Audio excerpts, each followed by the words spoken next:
کل کوٹدو کے ایک فراڈیے کی کال ہے جس نے اپنے آپ کو ماں بہن کی گالی دی. پرسوں رات کی بات ہے, دوسرے تراویح تھی اور اس کے اوپر میں نے ایک بڑی تفصیل سے ویڈیو بنائی, اور وہ بندہ کہتا ہے کہ میں کوٹدو کا 1.5 لاکھ آبادی میں سب سے بڑا کتے کا آگے, اور ساتھ میں اپنی بہن کو میں بہن فلاں سکیمر اور فراڈیا ہوں.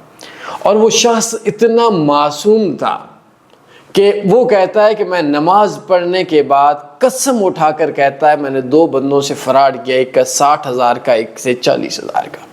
چھوٹے شہروں میں اسپیشلی کوٹدو میں کیا کیا ہو رہا ہے, ہر بندہ دوسرے کو لوٹ رہا ہے. تو اس کے لیے میں نے ایک ویڈیو بھی تفصیلی بنا دی ہے کہ اس نے کیوں فراڈ کیا اور کیا کیا ہوتا ہے, فراڈ کیسے ہوتا ہے. تو چھوٹے شہروں کے لوگوں کے لیے میں ایک کورس کا لنک بھی سینڈ کر دیتا ہوں, بایو میں میرا واٹس ایپ نمبر ہے, آپ ادھر سے بھی لے سکتے ہیں. فری کورس ہے, اس کو لازمی دیکھیں. ایسا نہ ہو آپ لوگ بھی اس جیسے فراڈیوں کے ہتھے سے اپنی زندگی کی انویسٹمنٹ اجاڑ دیں.